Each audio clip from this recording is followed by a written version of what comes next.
우와, 이런 소리가 나고 있었던 거야?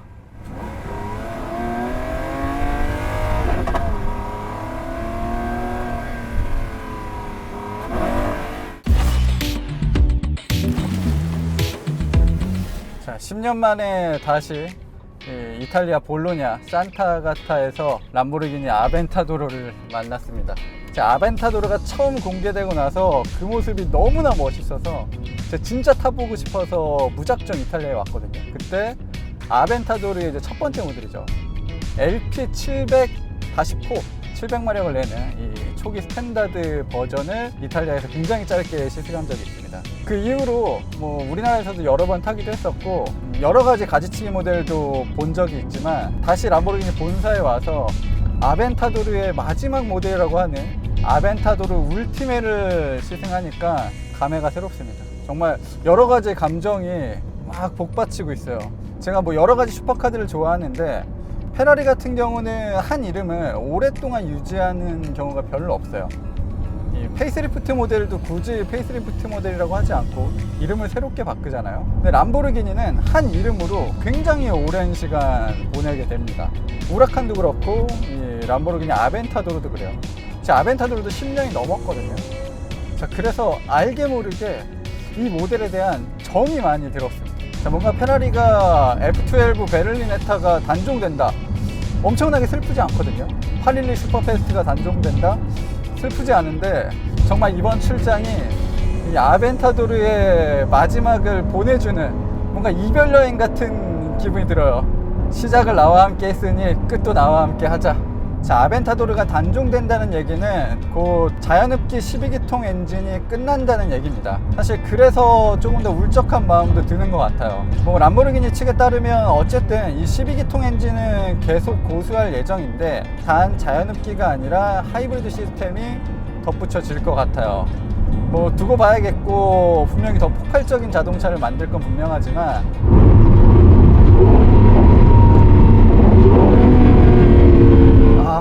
이런 사운드, 이런 감각을 가져다 줄 수가 있을까요?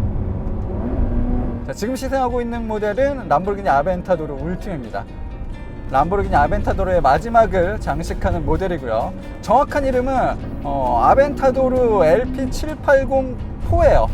이름에서 알 수 있듯이 780마력을 내고 있고요. 그리고 4륜 구동 시스템입니다. 6.5리터 자연흡기 V12 엔진이 이 차체 중앙에 실려 있고요. 자, 간단하게 이 디자인을 보면 아벤타도르 초기 모델, 그러니까 10년 전에 나왔던 아벤타도르와 지금 아벤타도르가 엄청나게 다르진 않습니다. 이거는 그야말로 시대를 앞서간 디자인이라고도 할 수 있고, 사실 그 당시 아벤타도르의 이 모티브가 된 자동차는 레벤톤이거든요. 레벤톤 지금 박물관에서 제가 오늘 보고 왔는데 지금도 멋있습니다. 그냥 그 디자인이 페라리와는 또 완전히 다르죠. 포르쉐랑도 다르고 우락부락하고 각이 져 있고 선이 명확하고, 자, 이런 디자인은 F22 랩터에서 나온 겁니다. 그러니까 전투기, 자동차가 아무리 공기 역학을 논해봤자 전투기한테는 안 되거든요. 근데 그 전투기의 디자인을 채용을 한 거죠. 그냥 그 자체로도 엄청나게 멋있고 미래지향적이지만 공기역학적인 성능까지도 가지고 있는 셈이죠. 그래서 전체적인 디자인을 다듬기보다는 부분에 새로운 아이덴티티를 넣으면서 이 아벤타도르의 디자인을 발전시켰고, 조금 더 부족한 공기역학 성능, 더 확실한 다운포스 증가를 위해서 여러가지 윙도 집어넣고, 그리고 바람이 통과하는 부분들을 새롭게 꾸며놓으면서 자동차가 조금 더 안정적으로 빠른 속도로 달릴 수 있게끔 만들어 놨습니다. 그래서 페라리가 바람이 빚은 우아한 디자인을 갖췄다면 람보르기니는 확실히 기능을 위한 조금 더 거친 느낌이 강조된 이 겉모습을 하고 있죠. 실내는 완전히 옛날 디자인 그대로입니다. 외관 디자인은 페라리와 뭐 약간의 취향 차이라고 하더라도 실내 디자인은 이건 좀 바뀌어야 돼요. 자, 근데 아벤타도르뿐만 아니라 실내 디자인은 이 람보르기니 전 모델이 한번 대대적으로 변경할 필요가 있습니다. 좀 약간 아직 너무 구식이야. 자, 람보르기니 역사가 이제 대략 60년 정도 됐습니다. 람보르기니 역사는 곧 12기통의 역사예요. 왜냐면 람보르기니는 애초에 처음부터 12기통 엔진이 장착된 모델만 만들었습니다. 근데 다들 아시다시피 람보르기니는 자동차를 만들어보는 회사가 아니잖아요. 그냥 시골에서 이 트랙터 만들던 회사였기 때문에 엔지니어가 필요했어요. 자, 때마침 페라리에서 일하고 있었던 엔지니어들이 페라리에 불만을 갖기 시작했어요. 정말 폭발적인 성능의 자동차를 만들고 싶은데 엔초 페라리는 그건 레이스카이나 만들고 양산차에는 편안한 GT를 원했거든요. 그래서 자신의 꿈을 펼치고 싶어 했었던 엔지니어들을 섭외해와서 12기통 엔진을 만들고 페라리를 꺾기 위한 슈퍼카를 제작합니다. 많이 모르시는 분들도 계시겠지만 람보르기니도 한때 F1에 출전을 하면서 엔진을 만들기도 했습니다. 자, 그때에도 기존에 가지고 있었던 12기통 엔진의 노하우가 많이 반영이 되기도 했고, 자, 그리고 F1 엔진을 만들면서 쌓은 노하우가 다시금 람보르기니 12기통 엔진에 반영이 되기 시작합니다. 지금 아벤타도르에 적용되어 있는 엔진은 그 엔진과는 또 완전히 다른 엔진이에요. 람보르기니 엔진 중에서도 가장 배기량이 높고 성능도 강력합니다. 그리고 자연흡기 엔진이기 때문에 엔진 회전수는 8000rpm 이상 회전시킬 수가 있어요. 와. 자, 한 세대가 저물고 있습니다. 지금까지의 100년보다 앞으로의 100년이 훨씬 더 큰 변화가 있을 거라고 많은 전문가들이 얘기를 하고 있습니다. 한 세대가 저문다는 것은 곧 내연기관의 종말을 의미합니다. 그리고 내연기관은 이 12기통으로 오랫동안 상징되어 왔습니다. 람보르기니는 애초에 처음부터 이 12기통 엔진을 메인 엔진으로 사용을 했습니다. 무려 한 60년 정도 이 12기통 엔진을 쓰고 있어요. 하지만 앞으로는 이 자연흡기 12기통 엔진은 더 이상 만들지 않는다고 합니다. 여기에 다양한 시스템이 얹히고 전동화가 되고 그동안 느꼈었던 감성이 분명히 다른 관점으로 다가올 것 같아요.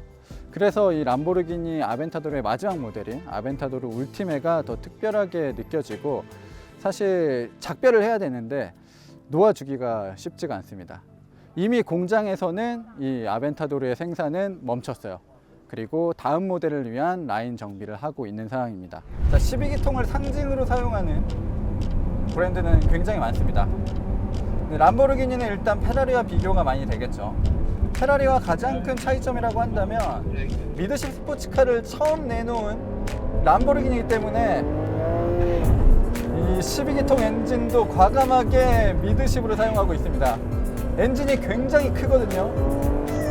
자, 이 크고 무거운 엔진을 자동차 중심에 넣고 이 차의 운동 성능을 향상시키기 위해서 변태적으로 개발되어 있는 리어 서스펜션이 람보르기니의 노력의 단적인 예라고 할 수 있습니다. 일반적인 자동차들은 댐퍼와 스프링이 수직으로 세워져 있죠.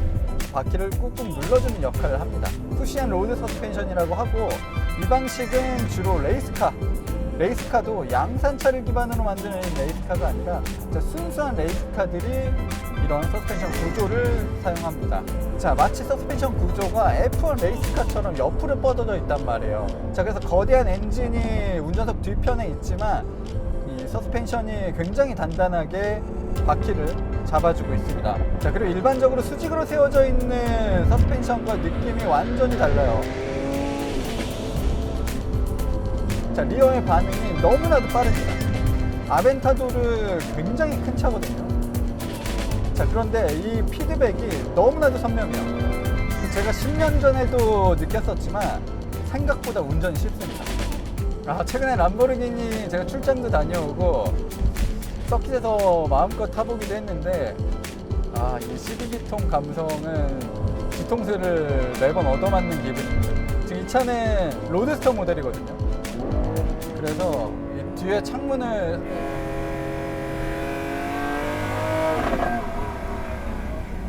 우와, 이런 소리가 나고 있었던 거야?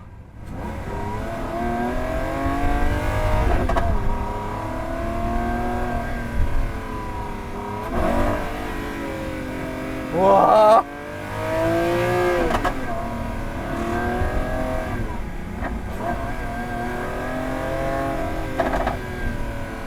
자, 이래서 12기통 하는 겁니다.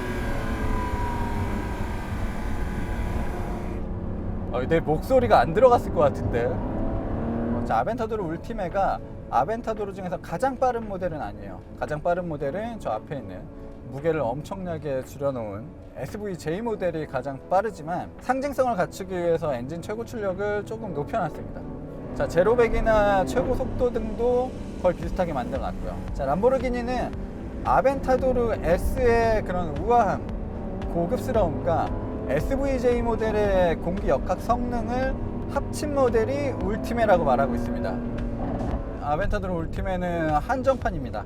사실 뭐 말이 한정판이지 이미 단종을 앞두고 있었기 때문에 뭐 어쩔 수 없이 한정으로만 생산을 하는 거고요.